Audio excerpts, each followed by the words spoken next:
Imagine walking into a high-end charcuterie shop in Madrid, London, or New York. Hanging from the ceiling is a slender, dark-hoofed leg of ham. The price tag, $4,500. For a few whisper-thin slices on a slate plate, customers willingly hand over $100 without batting an eye. To an outsider looking at those numbers, the math seems delightfully simple. If a single pig produces 2 hind legs worth thousands of dollars, owning a Jamón Ibérico farm must be a license to print money. It looks like the ultimate luxury cash machine. Low-tech, high-margin, and backed by centuries of royal prestige. But behind those glistening, marble-patterned ribbons of cured meat lies one of the most financially punishing, illiquid, and volatile agricultural operations on the planet. Most farmers sitting on millions of dollars in land and livestock are perpetually cash poor. They fight a daily battle against climate shifts, multi-year debt cycles, and strict government regulation. Why? Because owning a Jamón Ibérico farm isn't actually a livestock or meat business. It is a high-stakes real estate and forestry speculation game, disguised as luxury gastronomy.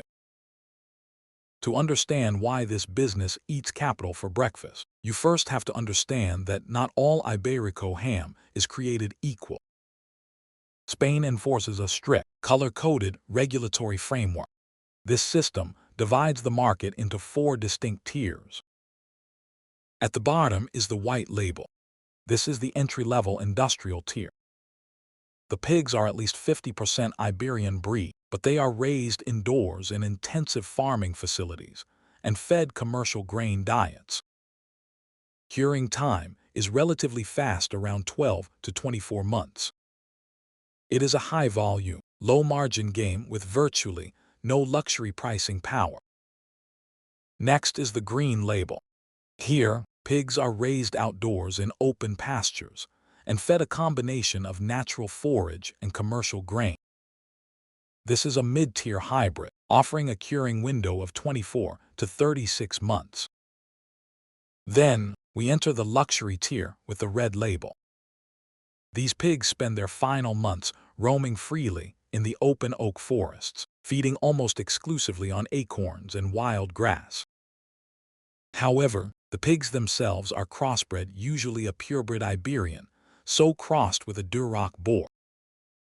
This crossbreeding produces larger litter sizes and faster growth rates, allowing farmers to capture the coveted acorn-fed label with slightly lower biological risk. Finally, the absolute pinnacle of the industry, the black label, often referred to as pata negra. These pigs must be 100% purebred Iberian. They spend their entire lives outdoors. They must double their weight during the autumn acorn season solely by foraging across ancient oak pastures. This model means extreme scarcity, ultra-luxury pricing, ultra-slow velocity, and the highest capital lockup. If you want to enter the black or red label market, the upfront capital expenditure is staggering. Most beginners calculate the cost of piglets, feed, and fencing, and assume they can start turning a profit in 2 or 3 years. They are brutally wrong. The real costs are hidden deep within the landscape and the clock.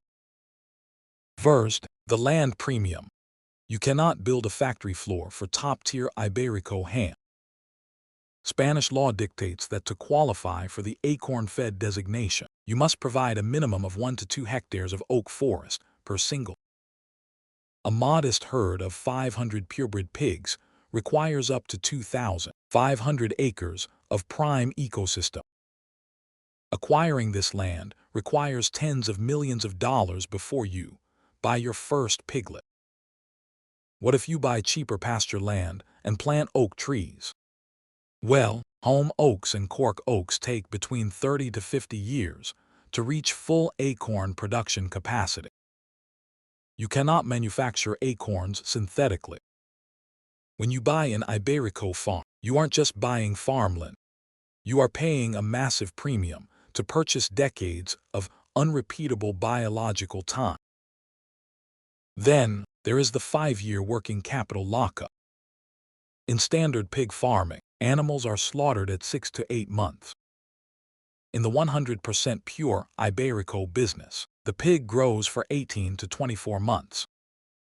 After slaughter, the leg must age slowly in natural mountain cellars for 36 to 60 months. That is up to 7 years of paying for land maintenance, labor, veterinary care, taxes, and inspection fees before a single leg generates $1 of retail revenue. This brings us to the core economic conflict that governs every top-tier Iberico producer. The higher the market price and prestige of your final product, the less control you have over your supply chain, your production volume, and your financial survival. In standard manufacturing, when demand goes up, you build a bigger factory.